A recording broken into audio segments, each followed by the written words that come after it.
Hello students. बच्चों, इस video के अंदर हम लिमिट्स का एक बहुत ही इंपॉर्टेंट मेथड है जिसे हम बोलते हैं सब्स्टिट्यूशन मेथड, वो हम सीखेंगे। और सब्स्टिट्यूशन मेथड में ही जो है लेफ़्ट हैंड लिमिट और राइट हैंड लिमिट का कॉन्सेप्ट आता है। तो इसको समझने के लिए मैं एक क्वेश्चन ले रहा हूँ और वो क्वेश्चन ये है कि लिमिट x अप्रोचेस टू 2 है और यहाँ पर मैंने लिखा है x³ प्लस 4x²। ठीक है, अब अगर मैं x को इसमें 2 रखूँगा तो ये 8 बन जाएगा और ये 16 बन जाएगा। तो 8 प्लस 16 हो जाएगा 24। तो ये मैं -24 कर लेता हूँ जिससे कि x को 2 रखने पर ये 0 आ जाए।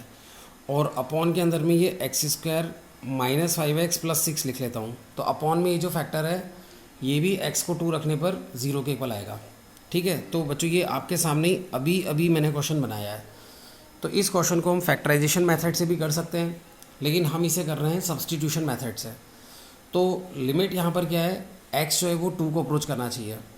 तो यहाँ पर 2 को ये किस तरह से अप्रोच कर सकती है, तो उसको समझाने के लिए मैं यहाँ पर ना नंबर लाइन ड्रॉ कर रहा हूँ। तो ये नंबर लाइन है और सपोज़ करो ये 0 है, ये 1 है और ये हमारे x की वैल्यू ना 2 है। तो x की वैल्यू 2 जो है इस पे हमें आना है। तो हम 2 पे अप्रोच कर सकते हैं, इस तरफ से भी अप्रोच कर सकते हैं, यानी 2 से बड़ी वैल्यूज़ से। तो इस तरफ से अगर हम अप्रोच करते हैं तो उसे हम बोलते हैं राइट हैंड लिमिट। या हम x जो है वो इस तरफ से भी जा सकते हैं। तो जब हम x इस तरफ से जाते हैं तो उसे हम बोलते हैं लेफ़्ट हैंड लिमिट। ठीक है, तो उसे हम लेफ़्ट हैंड लिमिट बोलते हैं। तो जब हम लेफ़्ट हैंड लिमिट ले रहे होते हैं तब हम x को जो है वो ये मानते हैं 2 - h, यानी कि x की वैल्यू 2 से हल्की सी कम। और राइट हैंड लिमिट लेते हैं तो x की वैल्यू मानते हैं 2 + h। और ये चीज़ मैं पहले भी कई बार बता चुका हूँ कि h की वैल्यू जो है वो बहुत ही छोटी होती है, बहुत बहुत छोटी होती है। तो h की वैल्यू जो है वो लगभग 0.001 इतनी होती है। और h हमेशा जो है पॉजिटिव होता है, कभी भी नेगेटिव नहीं होता है। तो अगर हम नंबर लाइन पे 2 के लेफ़्ट की तरफ से अप्रोच कर रहे हैं तो उसको हम लेफ़्ट हैंड लिमिट बोलते हैं। और वहाँ पे जो वैल्यूज़ होती हैं वो 2 से कम होती हैं, इसीलिए वहाँ पर हम 2 - h लेते हैं।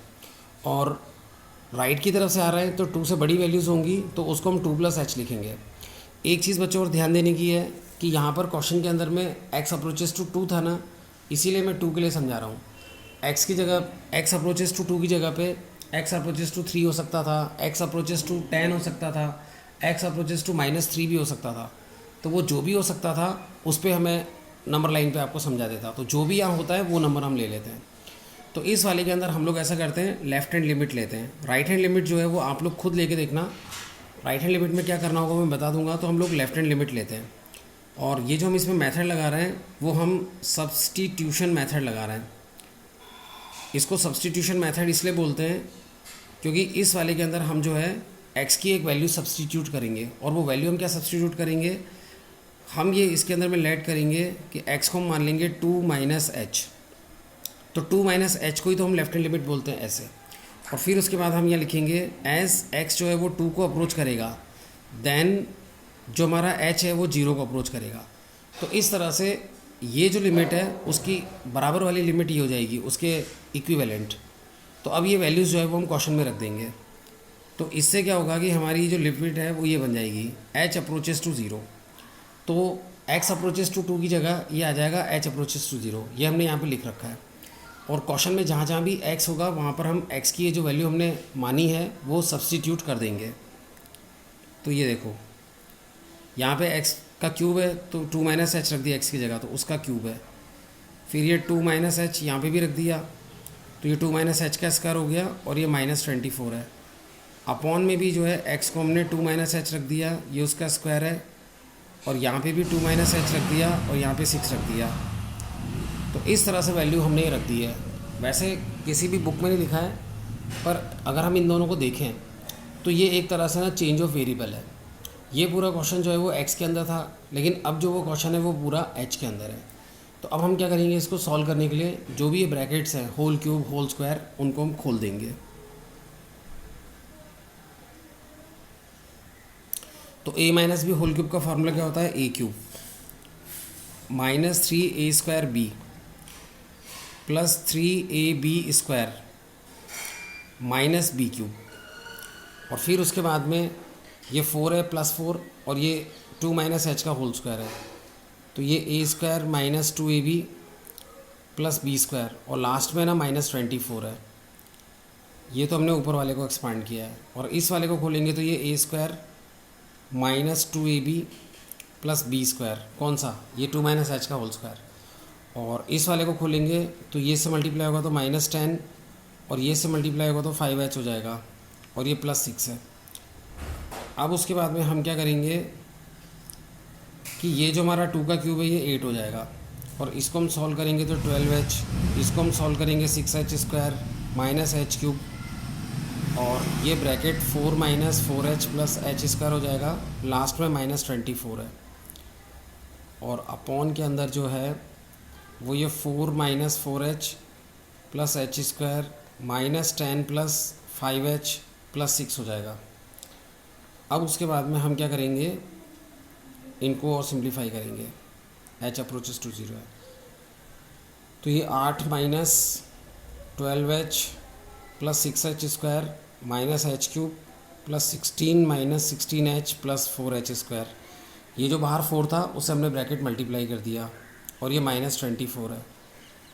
और अपॉन के अंदर जो है देखो ये 6 और ये 4, ये दोनों मिलकर कितने हो जाएंगे, 6 और 4 ये दोनों मिलकर 10 हो जाएंगे, और ये -10 है, तो ये 6 और 4 इस -10 से कट जाएंगे। फिर ये एच स्क्वायर की टर्म है, और -4h प्लस 5h जो है वो प्लस h हो जाएगा। ऊपर भी क्या होगा, ऊपर जो है 8 प्लस 16 कितना हो जाएगा, 24, और ये -24 बैठा है इसके लिए, तो 8 प्लस 16 जो है 24 होगा, -24 से कट जाएगा। बच्चों मैंने किसी बुक में नहीं पढ़ा, मैंने अपने एक्सपीरियंस से पाया है कि जितने भी इस टाइप के एल्जेब्रिक क्वेश्चन होते हैं, जब उसमें हम सब्स्टिट्यूशन करके और सारे ब्रैकेट खोल देते हैं, पूरा सिंप्लीफाई कर देते हैं, तो ऊपर भी जो है नंबर सारे कट जाते हैं, और नीचे भी जो है नंबर कट जाते हैं। तो ये 4 और 6 का 10 बनकर 10 से कटना कोई आश्चर्य की बात नहीं मेरे लिए, और 8 और 16 का 24 बन के 24 से कट जाना, ये भी होना ही था, ऐसा होता ही है। अब उसके बाद में हम क्या करेंगे, नंबर सारे कट जाएंगे, तो सिर्फ h की टर्म बचेगी। तो ऊपर जो है सबसे बड़ी जो टर्म है h की, वो h क्यूब है, माइनस एच क्यूब। उसके बाद ये 6h स्क्वायर और 4h स्क्वायर, ये हमारा 10h स्क्वायर हो जाएगा, और ये -12h और -16h, तो ये -28h हो जाएगा। बस ये h की टर्म्स है, और अपॉन में जो है ये h स्क्वायर प्लस h है। अब हम क्या करेंगे कि लिमिट h अप्रोचेस टू 0 है, तो ऊपर से हम h कॉमन ले लेंगे, दोनों ऊपर नीचे से h कॉमन आएगा। जब नंबर कट चुके हैं, सारी टर्म्स h की हैं, तो h तो कॉमन आना ही है, तो ये -h स्क्वायर प्लस 10h -28 बचेगा। अपॉन में से h कॉमन ले लेंगे तो h प्लस 1 बचेगा, ये पूरा है। अब ये h से h कट जाएगा, h से h कटता है हमेशा एल्जेब्रिक क्वेश्चन में, फिर इस तरह से h कॉमन आकर हमेशा कटता है।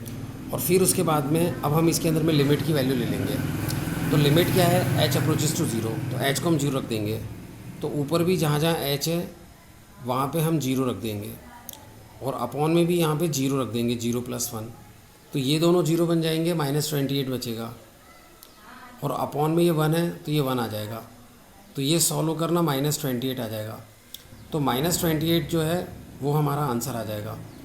तो ये जो मेथड था ये सब्स्टिट्यूशन मेथड है। अब अगर हमें यही क्वेश्चन जो है वो राइट हैंड लिमिट से करना होता, तो इस क्वेश्चन को हम राइट हैंड लिमिट से करेंगे। तो इसमें क्या करेंगे, x को जो है हम क्या मानेंगे 2 प्लस एच, ठीक है। लेफ्ट हैंड लिमिट में 2 माइनस एच मानते हैं, इसमें 2 प्लस एच मानेंगे, और x जब अप्रोच करेगा 2, देन जो है h अप्रोच करेगा 0, h हमेशा 0 को ही अप्रोच करता है, तो इस तरह से h जो है वो 0 को अप्रोच करेगा, और जो फिर हमने वैल्यू रखी थी वैसी वैल्यू रख देंगे, x को 2 प्लस एच रख देंगे, ब्रैकेट्स खोलेंगे, नंबर्स कट जाएंगे, फिर ऊपर नीचे जो पोलिनोमियल्स है उसमें से h कॉमन आएगा, h भी कट जाएगा, h कटने के बाद में फिर हम h की वैल्यू 0 जो है वो पुटअप कर देंगे, और इस तरह से हमारा आंसर आ जाएगा।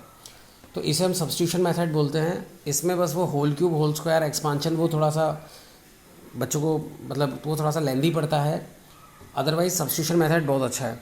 सब्स्टिट्यूशन मेथड जो है वो एक जगह पे बहुत ही काम का है, और वो है कि अगर मान लो किसी क्वेश्चन में हमें डाउट होता है कि इसकी लिमिट एग्जिस्ट करती है कि नहीं करती है, जैसे क्वेश्चन आता है कि ना चेक करो कि लिमिट एग्जिस्ट करती है कि नहीं करती है, तो उस वाले के अंदर हम क्या करते हैं, लेफ्ट हैंड लिमिट भी निकालते हैं और राइट हैंड लिमिट भी निकालते हैं, ईमानदारी से, दोनों को बेहद ईमानदारी से निकालते हैं। अगर दोनों की वैल्यू इक्वल आ जाती है तो इसका मतलब लिमिट एग्जिस्ट करती है, तो लिमिट जो है वो एग्जिस्ट करती है। और जैसे लेफ्ट हैंड लिमिट भी सपोज़ करो सॉल्व होकर 28 आया, राइट हैंड लिमिट भी सॉल्व होकर 28 आया, तो लिमिट जो है वो 28 होगी। लेकिन अगर मान लो दोनों की वैल्यू इक्वल नहीं आती है तो वहाँ पे हम लिख देते हैं कि लिमिट डज़ नॉट एग्जिस्ट। तो ये जो है लिमिट एग्जिस्ट करती नहीं करती उसको चेक करने के लिए अंदर सब्स्टिट्यूशन मेथड काम आता है। अब बच्चों हम एक क्वेश्चन और करेंगे जिस क्वेश्चन के अंदर हम सब्स्टिट्यूशन मेथड लगाएंगे, ट्रिग्नोमेट्री का क्वेश्चन करेंगे। और बच्चों मैं एक चीज़ और बताता हूँ जो मैंने अपने एक्सपीरियंस से गेन की है। अगर मान लो कोई भी क्वेश्चन है जिसके अंदर x अप्रोचेस टू 0 हो तो उस वाले के अंदर में सब्स्टिट्यूशन मेथड जो है वो इतना अच्छा काम नहीं करता है। अगर कोई टिपिकल क्वेश्चन है और आपको समझ में नहीं आ रहा है कि इस क्वेश्चन को करें कैसे और x अप्रोचेस टू 0 ना हो तो उसमें सब्स्टिट्यूशन मेथड जो है वो काफ़ी मदद करता है, बहुत मदद करता है। ठीक है, तो x अप्रोचेस टू 0 में भी लग सकता है सब्स्टिट्यूशन मेथड, लेकिन उसमें इतना मज़ा नहीं आता और क्वेश्चन तो हो जाता है। x अप्रोचेस टू 0 में एक्चुअली क्या होते हैं, जो डायरेक्ट फार्मूले होते हैं ना वो ज़्यादातर अप्लाई होते हैं, क्योंकि जितने भी फार्मूले हैं ना वो हमारे x अप्रोचेस टू 0 पे ही बने हुए हैं। तो इस वजह से जब भी x अप्रोचेस टू 0 होता है तो हम सब्स्टिट्यूशन मेथड की तरफ न जाकर फार्मूले की तरफ जाते हैं, क्योंकि वो ईजी पड़ता है। और अगर मान लो x अप्रोचेस टू कोई 0 के अलावा कोई दूसरा नंबर हो तो सब्स्टिट्यूशन मेथड जो है वो ज़्यादा ईजी पड़ता है, क्योंकि सब्स्टिट्यूशन मेथड से फिर यहाँ पे h अप्रोचेस टू 0 आ जाता है। और h अप्रोचेस टू 0 जो है चूँकि 0 की वजह से फार्मूले की तरफ जा सकता है। तो ये एक टेक्निक है जो कि एक्सपीरियंस से मैंने गेन की है, मैंने कहीं ऐसा किसी बुक के अंदर में पढ़ा नहीं है। ठीक है, तो बच्चों हम ऐसा करते हैं, ट्रिग्नोमेट्री का क्वेश्चन जो है वो सॉल्व करते हैं। सो स्टूडेंट्स, यहाँ पर मैंने एक क्वेश्चन लिखा हुआ है, लिमिट x अप्रोचेस टू π/3 और यहाँ पे √3 sin x minus 3 cos x है, अपॉन में 3x माइनस पाई है। तो ये क्वेश्चन अगर हम डायरेक्टली करते हैं तो डायरेक्टली करने के लिए इसमें बहुत स्किल चाहिए। तो इस वाले के अंदर में हम जब इसको देखते हैं तो आपने 11th क्लास में भी लिमिट पढ़ा होगा, उसके अंदर में अगर आप इसको सॉल्व करने की कोशिश करेंगे तो बहुत दिक्कत आएगी। तो इस वाले के अंदर जब दिक्कत आती है तो हम है ना लिमिट को देखते हैं। तो ट्रिग्नोमेट्री वाले क्वेश्चन में अगर लिमिट जो है वो x अप्रोचेस टू 0 ना हो, जैसा कि यहाँ पर है कि x अप्रोचेस टू π/3 है, तो इसके अंदर में जो सब्स्टिट्यूशन मेथड है वो जो है वो हमारी बहुत मदद करेगा। तो इस वाले के अंदर हम लेट कर लेंगे कि x जो है उसको मान लेंगे π/3 माइनस h। यहाँ पर जो भी नंबर होता है ना उसी के अंदर हम माइनस h या प्लस h मानते हैं। अगर हम माइनस h मानते हैं तो ये लेफ्ट हैंड लिमिट है, और अगर प्लस h मानते हैं तो राइट हैंड लिमिट है। तो left hand limit right hand limit कोई भी ले सकते हैं, तो मैं तो इसमें लेफ्ट हैंड लिमिट ले रहा हूँ। फिर हम यहाँ लिखेंगे एज x अप्रोच करेगा π/3 देन h जो है वो अप्रोच करेगा 0। h हमेशा 0 को ही अप्रोच करता है। तो अब हम ये वैल्यूज़ जो है ना पुट कर देंगे। तो यहाँ पे मैं क्या लिख रहा हूँ, पुट, बाकी पुट की जगह सही, पुट से ज़्यादा अच्छा वर्ड है substitute. Substitute these values in above limit. तो ये वैल्यू जो है अबव लिमिट के अंदर में रख देंगे, तो उससे हमारी लिमिट बन जाएगी x अप्रोचेस टू जो π/3 है उसकी जगह h अप्रोचेस टू 0 आ जाएगा, और जहाँ जहाँ भी x है वहाँ पर x को हमने क्या माना है π/3 माइनस h, वो रख देंगे।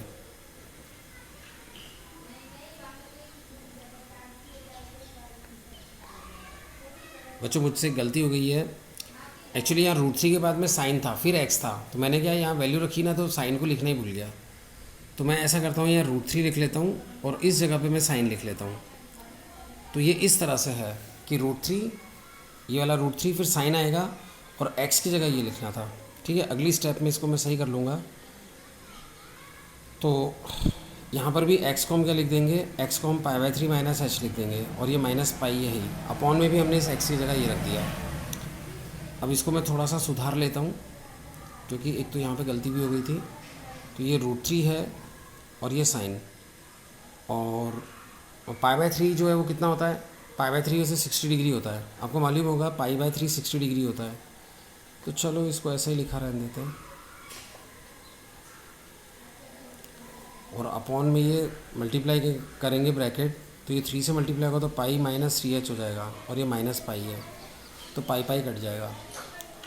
उसके बाद में क्या होगा, एक बहुत इम्पॉर्टेंट स्टेप है, ये √3 तो है ही, हम क्या करेंगे, ये साइन π/3 माइनस h है ना, तो इसको साइन ए माइनस बी मानते हुए खोलेंगे। तो साइन ए माइनस बी का फार्मूला क्या होता है? उसका फार्मूला होता है sine A cos B minus sine B cos A. तो उस वाले फार्मूले से हम इसको खोल देंगे। फिर माइनस, ये वाला माइनस, उसके बाद क्या है? उसके बाद में 3 है, और उसके बाद में कॉस ए माइनस बी के फार्मूले से खोलेंगे। तो वो कॉस ए माइनस बी का फार्मूला क्या होता है? Cos A cos B plus sign A sine B, ये फार्मूला होता है। तो चलो मैं एक बार फार्मूले लिख देता हूँ यहाँ पे, या बाद में लिख दूँगा लास्ट में, ठीक है, लास्ट में लिख दूँगा। तो ये जो है ये हमारा लिमिट बन जाएगी, और अपॉन में -3h है। अब हम इसके अंदर वैल्यू रखेंगे, ठीक है। एक्सपांड किया था तो कुछ ज़्यादा ही लंबा हो गया था, इतना लंबा। अब जब वैल्यू रखेंगे तो ये थोड़ा इजी हो जाएगा। साइन π/3 यानी साइन 60 की वैल्यू क्या होती है? √3/2, और फिर इसके साथ में ये cos h मल्टीप्लाई है, माइनस फिर साइन h है। cos π/3 की वैल्यू क्या होती है? cos 60 यानी कि 1/2, फिर -3, फिर ये cos π/3 उसकी वैल्यू 1/2 होती है, फिर ये cos h, फिर ये साइन π/3 यानी साइन 60 उसकी वैल्यू होती है √3/2, और उसके बाद साइन h है, और अपॉन में जो है वो -3h है। तो ये हमारा चल रहा है क्वेश्चन। और सिंप्लीफाई करेंगे तो इसको अंदर मल्टीप्लाई करेंगे तो √3 × √3 क्या हो जाएगा? 3। तो ये 3/2 cos h हो जाएगा, और ये से मल्टीप्लाई होगा तो ये √3/2 साइन h हो जाएगा। फिर ये अंदर मल्टीप्लाई करेंगे तो -3/2 cos h हो जाएगा, और ये से मल्टीप्लाई होगा तो -3 √3/2 साइन h हो जाएगा, और अपॉन में -3h चल ही रहा है। अब ये दोनों टर्म जो है वो सेम सेम है, प्लस माइनस है, कैंसिल हो जाएंगी। तो ये कैंसिल हो जाएंगी। अब हम इसको देखेंगे कि इन दोनों का क्या हो सकता है। तो इन दोनों टर्म्स में से हम क्या करेंगे? कॉमन ले लें, कॉमन लेना ज़्यादा बेटर होगा। तो एक तो दोनों के पास माइनस है, √3 भी है, और अपॉन में 2 है, तो वो कॉमन ले लेते हैं। तो √3/2 माइनस और साइन h कॉमन ले लेते हैं। तो ये तो पूरा ही कॉमन चला गया, तो 1 बचेगा, और इसका -√3/2 और साइन h कॉमन चला गया तो 3 बचेगा, और अपॉन में ना -3h है, ये बचेगा। तो एक तो माइनस से माइनस कट कर देते हैं, और 1 + 3 कितना हो जाएगा? 4 ये 2 से कटेगा, तो क्योंकि ये 2 से ये 4 बन जाएगा, कटेगा तो 2 बचेगा, 2 को यहाँ आगे लिख लेंगे। तो ये हमारा क्वेश्चन हो जाएगा 2√3 साइन h, और अपॉन में जो 3h है इसको भी हम क्या करेंगे? h इसके साथ देंगे, 3 अलग कर देंगे, और फिर इसको एक ब्रैकेट में डाल देंगे, और h अप्रोचेस टू 0 है। तो हमारे ट्रिग्नोमेट्रिक लिमिट का एक ही तो फार्मूला होता है, और वो फार्मूला ये होता है कि limit theta approaches to 0 sine theta upon theta, ये 1 होता है। तो ये वाला जो फार्मूला है वो यहाँ पे लगने की पोजीशन बन चुकी है, क्योंकि साइन h अपॉन h आ गया है, और h अप्रोचेस टू 0 है। तो इस वाले के अंदर हम h को जो है वो 0 रख देंगे, मतलब लिमिट ले लेंगे, 0 नहीं रख देंगे, लिमिट ले लेंगे। तो साइन थीटा अपॉन थीटा 1 होता है, तो साइन h अपॉन h ये 1 हो जाएगा। तो 2√3/3, और इसकी वैल्यू 1 हो गई। तो फाइनल जो है वो 2√3/3, ये बच्चों इसका ना आंसर आ जाएगा। तो ये हमारा जो है वो आंसर आ जाएगा। So this is our answer. ये जो क्वेश्चन है, अगर हमें कोई कहता भी नहीं कि सब्स्टिट्यूशन मेथड से करना है, तो भी हम सब्स्टिट्यूशन मेथड से करते हैं। क्यों? क्योंकि इस क्वेश्चन का ना फॉर्म देखो, यहाँ √3 है, साइन x है, cos x भी है, ठीक है। तो ये एक बहुत ही डिफ़िकल्ट फॉर्म है। तो जब ये डिफ़िकल्ट फॉर्म हमारे सामने आता है तो हम इस लिमिट को देखते हैं। अगर x अप्रोचेस टू 0 नहीं हो तो सब्स्टिट्यूशन मेथड जो है वो राइट अप्रोच है। तो अब बच्चों मैं वीडियोस तो मैंने अपलोड कर दिए हैं। अब मैं व्हाट्सएप पे आपको ना इन्हीं क्वेश्चंस के ऊपर बेस्ड कुछ क्वेश्चंस भेजूँगा। तो वो क्वेश्चंस जो है वो आपको करने चाहिए। वीडियो देखकर अगर वो क्वेश्चंस आप करेंगे तो ही आप सीख पाएंगे।